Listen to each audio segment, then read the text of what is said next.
Hi అండి, నేను actor Suman. మన గుంతకల్ న్యూస్ ఛానల్కి లైక్ చేయండి, షేర్ చేయండి, సబ్స్క్రైబ్ చేయండి. మన గుంతకల్లు న్యూస్కి స్వాగతం.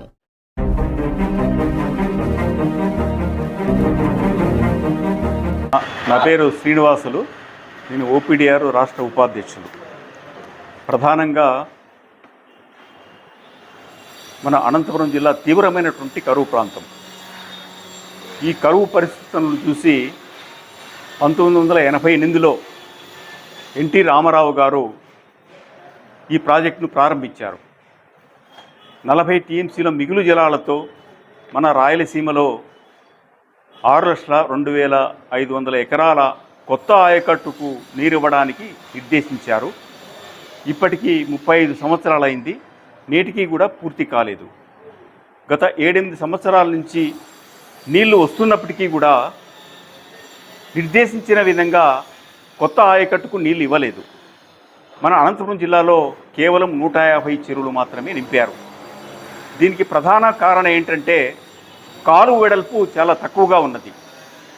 అది రోజుకు 1500 క్యూసెక్కులు మాత్రమే మాల్యాల నుంచి జీడిపల్లికి వస్తున్నది. జీడిపల్లి నుంచి చిత్తూరు వరకు అటు కేవలము ప్రారంభంలో 1000 క్యూసెక్కులు, ఆఖరికి 500 క్యూసెక్కుల కంటే ఎక్కువ పారడం లేదు. 2020లో 40 టీఎంసీలు పారినప్పటికీ కూడా కేవలము మన జిల్లాలో 150 చెరువులు మాత్రమే నింపారు. కానీ నిర్దేశించిన విధంగా 6,02,500 ఎకరాలకు నీళ్ళు ఇవ్వాలి. అట్లాగే మన అనంతపురం జిల్లాలో 3,45,000 ఎకరాలకు కొత్త ఆయకట్టుకు నీళ్ళు ఇవ్వాలి. మరి ఈ పరిస్థితులను చూస్తే ఈ హంద్రీనివా ప్రాజెక్టు ఏదైతే డిజైన్ చేశారో అది విఫలమైంది. అందుకే మేము ఏం చెప్తున్నామంటే కొత్తగా రీడిజైన్ చేయాలని. ఇప్పుడు చంద్రబాబు గారు 3,850 క్యూసెక్కులకు కాలువ వెడల్పు చేసి జీడిపల్లి నుంచి కిందికి లైనింగ్ చేయాలని చెప్తున్నారు. అది కూడా చాలదు, దానివల్ల కూడా పెద్ద ప్రయోజనం ఉండదు. మేము ఇప్పుడు చేస్తున్నటువంటి డిమాండ్ ఏంటంటే చెరువులకు నీళ్ళు ఇవ్వడం కాకోకుండా రాయలసీమలో 6,02,500 ఎకరాలకు, అనంతపురం జిల్లాలో 3,45,000 ఎకరాలకు కొత్త ఆయకట్టుకు పిల్ల కాలువల ద్వారా నీళ్ళు ఇచ్చే విధంగా రీడిజైన్ చేయాలి. అందుకు హంద్రీనివా మెయిన్ కాలువను 10,000 క్యూసెక్కులకు పెంచాలని, అట్లాగే కేవలము వరదలు వచ్చినటువంటి 2 నెలలు 3 నెలల్లోనే మనం ఎత్తిపోసుకోవాలి కనుక అన్ని నీళ్లు తీసుకోవడానికి మన అనంతపురం జిల్లాలో రిజర్వాయర్లు లేవు కనుక అందుకు తగ్గట్టుగా రిజర్వాయర్లు నిర్మించి కాలువ వెడల్పు చేసి ఈ హంద్రీనివా ద్వారా పూర్తి స్థాయి నిర్దేశించిన విధంగా 6,02,500 ఎకరాలకు రాయలసీమలో, అట్లాగే మన అనంతపురం జిల్లాలో 3,45,000 ఎకరాల కొత్త ఆయకట్టుకు నీళ్ళు ఇవ్వాలని చెప్పేసి ప్రభుత్వాన్ని డిమాండ్ చేస్తున్నాము. వీటికి అయ్యేటటువంటి దాదాపు మన జిల్లాకు మాత్రమే 10,000 కోట్ల రూపాయలు ఖర్చు అవుతుంది. దీనికి ఒక ప్రత్యేకమైనటువంటి బడ్జెట్ను చంద్రబాబు ప్రభుత్వం రిలీజ్ చేసి యుద్ధ ప్రాతిపదికన 2 సంవత్సరాలలోపు పూర్తి చేయాలని చెప్పేసి జలసాధన సమితి ద్వారా మేము ఎన్డీఏ చంద్రబాబు ప్రభుత్వాన్ని డిమాండ్ చేస్తున్నాం. వాస్తవానికి తుంగభద్ర నుంచి 32.5 టీఎంసీ నికర జలాలున్నాయి. మన అనంతపురం జిల్లాకు 22.5 టీఎంసీ నికర జలాలున్నాయి. ఏ రోజు కూడా 20 టీఎంసీల కంటే ఎక్కువ రావడం లేదు. ఎందుకంటే కాలువ చాలా బలహీనంగా ఉంది, గండుపడి తెగిపోతున్నాయి. ఇంకొక కొత్త అదనంగా వచ్చినటువంటి సమస్య ఏంటంటే ఈ మనకు వచ్చేటటువంటి 16-17 టీఎంసీలు మాత్రమే మనకు ప్రతి సంవత్సరం వస్తున్నాయి. అందులో తాగునీటికే 10 టీఎంసీలు పోతున్నాయి. కనుక వీటన్నిటినీ మనం పరిష్కారం చేసుకోవాలంటే 2009లోనే ఆధునికీకరణ పనులు చేపట్టారు. ఇప్పటికీ 15 సంవత్సరాలైంది, ఇప్పటికీ కూడా అది పనులు పూర్తి కాలేదు.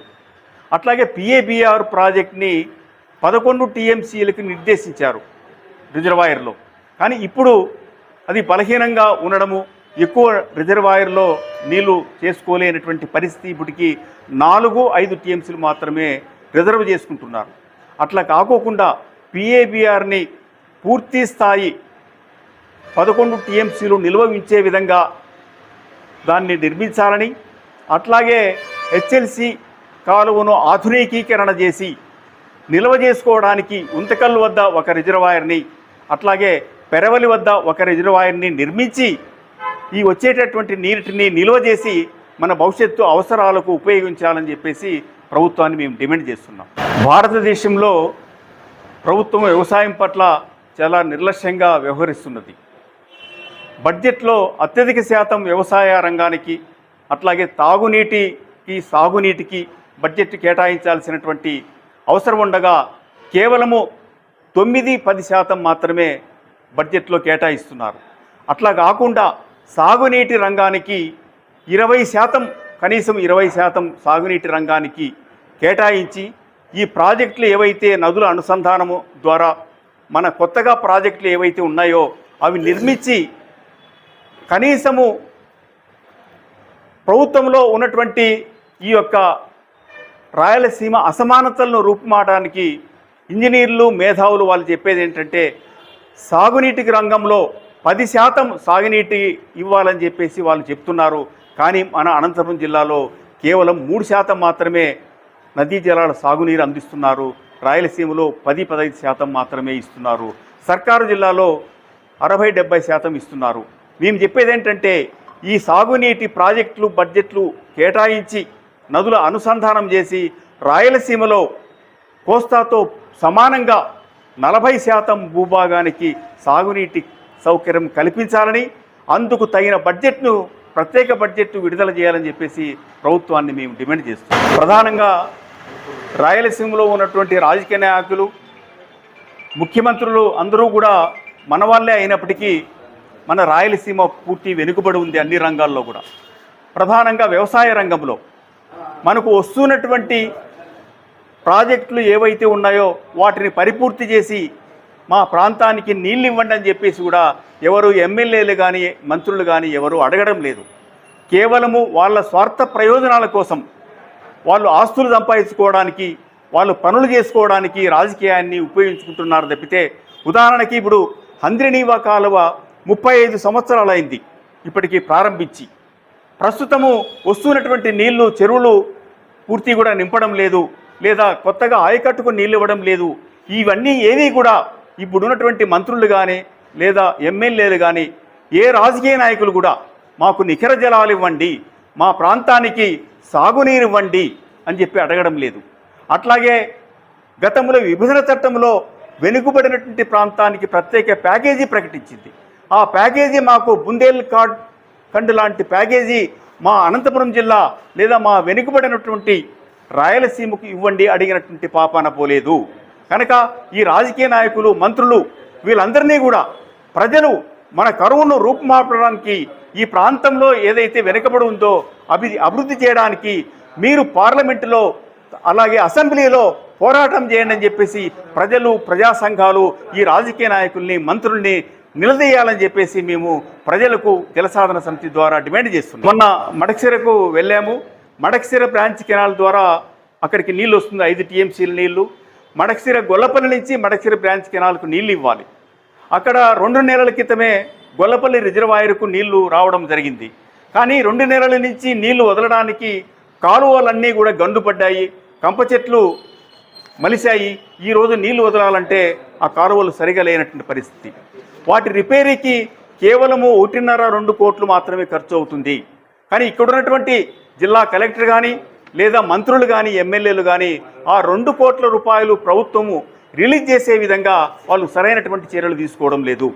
అట్లాగే కదిరి ప్రాంతంలో మారాల, అట్లాగే చెర్లోపల్లి రిజర్వాయర్ వరకు నీళ్ళు ఇచ్చారు. కానీ మొత్తము ఆ తీవ్రమైనటువంటి కదిరి ప్రాంతంలో అక్కడ ఉన్నటువంటి మెట్ట ప్రాంతానికి సాగునీరు అందించడంలో ఈ ప్రభుత్వాలు, అక్కడ ఉన్నటువంటి రాజకీయ నాయకులు విఫలమయ్యారు. ఎందుకంటే కదిరి ప్రాంతంలో అత్యధికంగా ఈ వేరుశెనగ పైన ఆధారపడి జీవిస్తున్నారు. అక్కడ కరువు ప్రాంతంగా అక్కడ ఉన్నటువంటి మహిళలు వేశ్యా గృహాలకు అమ్ముతున్నారు. అట్లాగే విపరీతంగా కరువు ప్రాంతంలో లక్షలాది మంది అట్లాగే బెంగళూరు తర్వాత కేరళ ప్రాంతాలకు వలసలు వెళుతున్నారు. కాబట్టి కదిరి ప్రాంతానికి, తీవ్రమైనటువంటి కరువు ప్రాంతానికి ఈ హంద్రినీవా ద్వారా ఈ కాలువల ద్వారా ఆయకట్టుకు నీళ్లు అందించి అక్కడ ఉన్నటువంటి కరువును, అక్కడ ఉన్నటువంటి వలసలను నివారించాలని చెప్పేసి మేము ప్రభుత్వాన్ని డిమాండ్ చేస్తున్నాం. ఇప్పుడు ఏదైతే మన తీవ్రమైనటువంటి కరువు పరిస్థితులు ఎదుర్కొంటున్నామో, మన అనంతపురం జిల్లా హంద్రీ నీవా నీటిని సాధించి మన హక్కులు కాపాడుకోవడం కోసం ఇక్కడ ఉన్నటువంటి రాజకీయ నాయకులు, అట్లాగే ప్రజా సంఘాలు, ప్రజలు పెద్ద ఎత్తున ఉద్యమించి మన ఈ అనంతపురం జిల్లాను ఎడారి నుంచి కాపాడి, ఇక్కడ రైతుల ఆత్మహత్యల నుంచి లేదా రైతుల వలసల నుంచి కాపాడి ప్రజలు ఇక్కడ జీవించే విధంగా, ప్రజలు తమ హక్కులు కాపాడే విధంగా మీరందరూ కూడా ప్రజా సంఘాలు అట్లాగే రాజకీయ పార్టీలు పెద్ద ఎత్తున ఆందోళన చేసి ప్రభుత్వంని నిధులు విడుదల చేసే విధంగా అందరూ కృషి చేయాలని చెప్పేసి జలసాధన సమితి మిమ్మల్ని విజ్ఞప్తి చేస్తున్నది.